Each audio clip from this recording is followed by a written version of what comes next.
Coucou toi. C'est Lélé, c'est un plaisir de te retrouver comme d'habitude.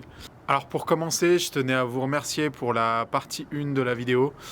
C'est super les retours que vous me faites. Alors je sais qu'il y a une mauvaise qualité de son et je m'en excuse. Le fait qu'on soit dans une salle, il y avait quand même pas mal de résonance. J'espère que pour les prochaines fois, ça s'améliorera.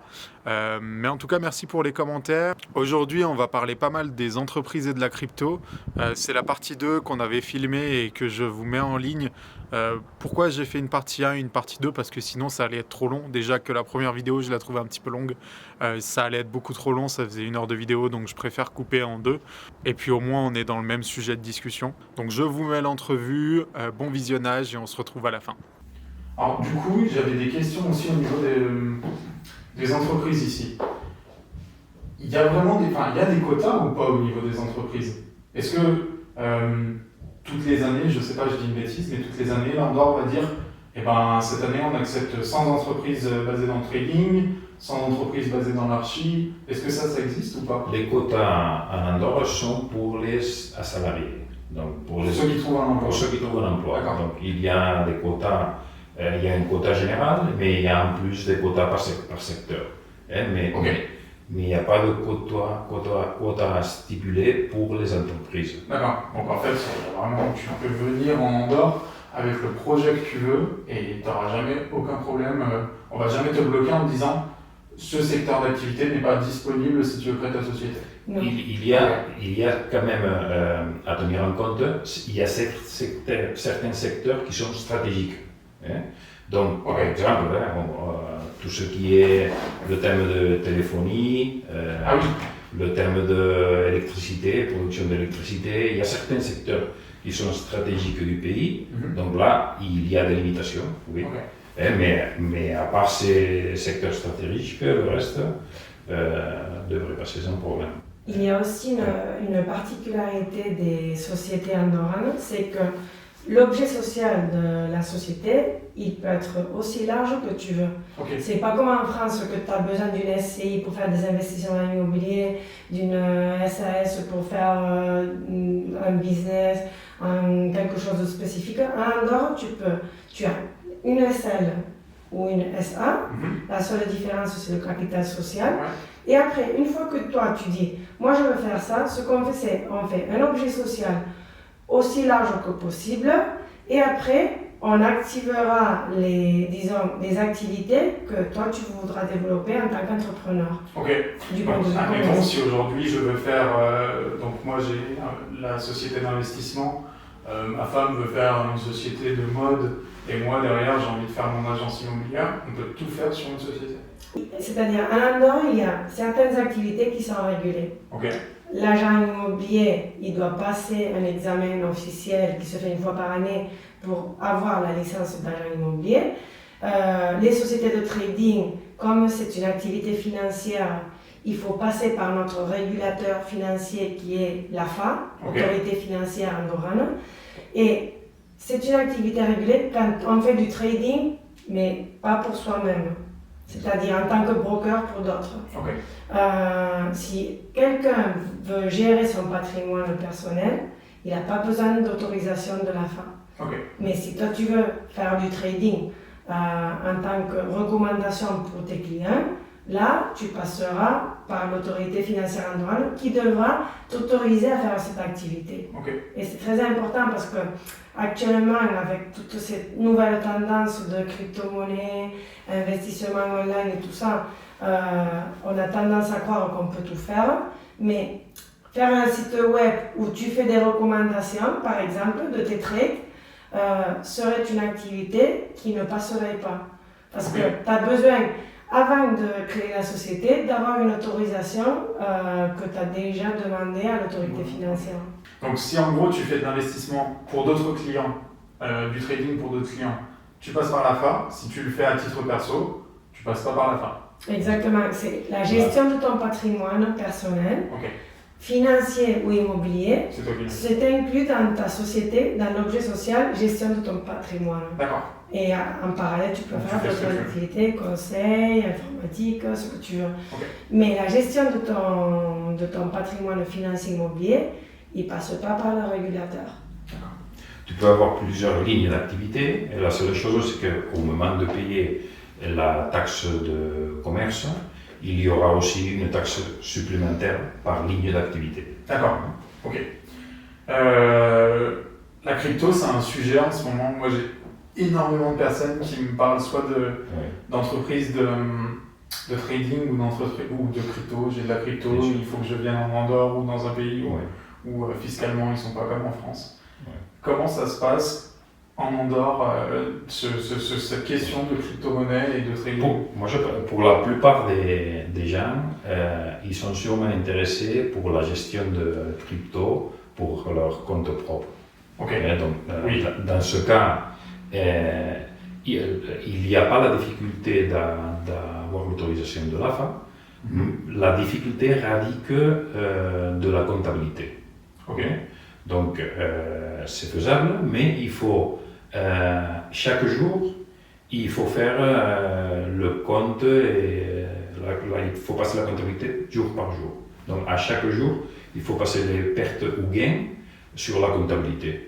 Et il faut que tout passe en euros. C'est-à-dire, la comptabilisation, c'est comme un change de devise, comme si tu changeais des dollars en euros. Un changement de monnaie. Oui. Chaque jour, tu dois faire la contre-valeur euro pour savoir si tu as eu un gain ou une perte. D'accord. Du point de vue comptable. Mais pour moi, l'aspect clé des crypto-monnaies, c'est évidemment la difficulté de porter une comptabilité chaque jour, mais ça, il y a des moyens informatiques pour automatiser tout ça. La difficulté vient de prouver l'origine de fonds, c'est-à-dire les banques vont accepter ou refuser tes fonds en fonction des documents qui justifient l'origine. Okay. Si toi, tu as commencé tes investissements en crypto avec 100 € et aujourd'hui, grâce à tes trades, tu as 500 000, tu peux démontrer à la banque comment tu as fait cette évolution de 100 à 500 000 à travers tes plateformes de Coinbase, Binance et tout ça, avec des rapports, des documents, tu prouves tout. Alors, il faudra préparer un dossier bancaire pour prouver à la banque que tes 500 000 € qui seront versés sur ta banque andorrane viennent des trades que tu as commencé avec 100 €. Okay. Et d'ailleurs, les banques normalement acceptent certaines plateformes plus que d'autres. Okay. Et c'est pour un thème de transparence. Il y a des plateformes qui donnent beaucoup plus d'informations sur l'historique, etc. Et tu as des idées de plateformes qui sont plus acceptées ou pas? Oui, il y en a, par exemple Binance, je suppose que c'est celle qui Coinbase. Oui, celles qui sont les plus populaires, normalement, ont aussi les moyens de faire des rapports plus détaillés. Mais c'est vraiment important parce que les banques andorranes, elles ont créé des départements spécialisés pour ouvrir ce type de compte. Alors, notre expérience professionnelle vient de la banque, nous sommes ex-banquiers, disons, et on connaît parfaitement ce que la banque veut pour ouvrir un compte, quels sont les documents nécessaires, comment on prouve l'origine de fonds. Et tout ça, c'est le travail qu'on fait nous comme conseillers, de préparer les dossiers pour que toi, qui n'as pas le temps de faire maintenant un dossier de 100 pages à prouver comment tu as passé de 100 à 1 million, parce qu'en fait, ça sera la base de ton capital en Andorre. Oui, et au final, c'est le plus important. Et toi, si toi tu veux vivre de la gestion de ce capital, d'abord il faut que la banque accepte ton capital et après il faut que la banque accepte ton activité, qui va être faire travailler ce capital. Il y aura des sorties de la banque andorrane vers les plateformes de crypto et tu feras travailler ton argent sur les cryptos et tu feras des retours sur la banque traditionnelle. Donc, tous ces échanges, il faut qu'ils soient documentés. Et ça, c'est un travail qui est vraiment un peu lourd du point de vue... Oui, pour une personne toute seule, c'est encore une fois ce qu'on disait tout à l'heure, c'est soit tu as envie de tout faire toi-même, mais par contre tu as une charge de travail qui est monstrueuse, soit tu essaies de déléguer et de laisser les autres gérer. Donc, pour les thèmes de crypto, il est même recommandable d'aller voir avec notre assistance la banque en premier pas pour savoir qu'est-ce qu'ils vont demander, si c'est viable, suivant l'historique, etc. Il y a des banques plus crypto-friendly que d'autres aujourd'hui ici en Andorre? Il n'y a pas une banque qui soit plus crypto-friendly qu'une autre parce qu'en fait, en Andorre, nous avons 3 groupes bancaires actuellement. Et les 3 sont vraiment conscients que les cryptos, c'est une nouvelle réalité économique. Au début, aucun des 3 était trop, disons, à l'aise avec ce type d'actifs. Mais quand on voit que le futur passe par là, les nouvelles générations, elles ont un capital qui est moitié en monnaie fiat, moitié en crypto, ou même 90% en crypto et 10% en fiat. Donc, ils sont obligés de s'actualiser. Et au moins, notre connaissance, c'est que les 3 banques, elles ont des départements spécialisés qui, avec notre aide, font que les dossiers soient plus simples d'argumenter. Mais moi, je le dis toujours avec les clients, quand il y a un business qui est 100% basé sur la crypto, au lieu de faire les procédures traditionnelles qui seraient je prépare les documents d'expatriation, je fais la société et après je prépare le dossier d'immigration. Dans le cas des gens qui basent leur futur avec des sociétés de crypto ou de la gestion de crypto, on fait toujours à l'inverse, on dit commençons par la banque. Parce que si la banque dit non, on aura fait des procédures inutiles de création de société, résidence, et après tu vas voir que tu as fait tout ça, tu as dépensé de l'argent et tu n'as pas réussi le but qui était... Oui, au final, quand il y a une personne qui va arriver pour la crypto, d'abord on se renseigne au niveau de la banque et ensuite on se renseigne.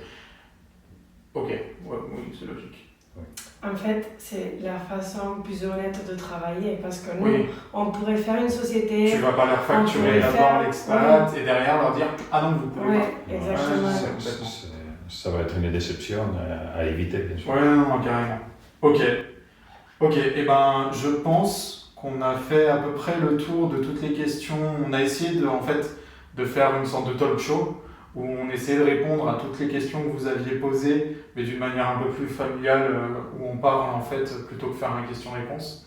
Je pense qu'on va peut-être faire une deuxième version un petit peu plus précise, mais on ne sait pas quand encore, parce que là la vidéo va sans doute être assez longue et il y a quand même pas mal d'informations que vous allez avoir dessus. Quoi qu'il en soit, merci beaucoup pour le temps que vous m'avez accordé, que vous avez accordé aussi aux personnes qui vont vous regarder. Pour les informations que vous avez données, parce que mine de rien, c'est des informations parfois qui sont compliquées, où on n'est jamais bien sûr de l'information qu'on prend. Là, on est sûr que c'est bon. Moi, je reçois souvent la question du... Il y a beaucoup de personnes qui veulent connaître le cabinet gestionnaire de patrimoine avec qui je travaille. Est-ce que ça serait pas plus simple qu'on mette votre adresse, la tienne par exemple, Albert, en dessous de cette vidéo, que les personnes qui voient la vidéo aillent directement vous contacter. C'est une très bonne idée. C'est peut-être la plus simple. Et en plus, nous, on est toujours disponible pour faire une première réunion, rendez-vous avec le client en visioconférence. Et ça nous aide beaucoup aussi pour commencer à voir si le projet Andorre est faisable ou pas. Et une fois qu'on a le premier contact, après on concrétise un petit peu plus. Ok, bon. Eh ben merci beaucoup pour le temps et puis peut-être à la prochaine. Voilà, j'espère que l'entrevue vous a plu. Alors pour les nouvelles, parce que c'est pas tout dans cette vidéo, j'ai besoin de votre avis, il est ultra important parce que je ne sais pas, j'arrive pas encore à me positionner correctement. Mais j'ai plusieurs projets. Alors la prochaine vidéo sera orientée sur l'acquisition d'une voiture ou la vente d'une voiture en Andorre. Et en même temps, alors je réfléchis beaucoup et ici, donc on a des projets d'investissement avec madame. On a une grosse construction qui va arriver. Et je me pose la question de est-ce que ça serait pas mal de faire des sortes de vidéos, vidéo démolition, vidéo construction de la structure, etc. jusqu'à arriver au moment final où on a les appartements qu'on construit. Je voulais vous faire vivre ça, je ne sais pas si c'est une bonne idée, je préfère vous en parler parce que moi, de mon point de vue, je trouve que ça légitimise aussi un petit peu le but de cette chaîne, de parler de l'Andorre. En même temps, c'est peut-être un petit peu trop de l'ordre privé, donc je ne sais pas trop si si c'est une bonne idée. J'ai besoin de vos avis là-dessus, parce que c'est vrai que je me pose quand même beaucoup la question. Je sais que ça pourrait être pas mal, mais en même temps, il y a ce côté privé qui me bloque un petit peu. Donc tenez-moi informé. Quoi qu'il en soit, si vous avez des questions, n'hésitez pas à me les poser. Je suis quand même plus actif en ce moment sur Instagram que sur YouTube. Je mets des stories généralement de ce qui se passe ici en Andorre, un petit peu plus privé du coup, mais si vous voulez les voir, l'Instagram est dans la bio. Et puis n'hésitez pas à venir, et c'est avec grand plaisir. Je rencontre beaucoup de personnes qui suivent cette chaîne, et franchement c'est un réel plaisir de tous vous rencontrer. Donc voilà, en attendant, je compte sur vous pour me donner votre avis, et puis on se voit très vite. Allez, à plus!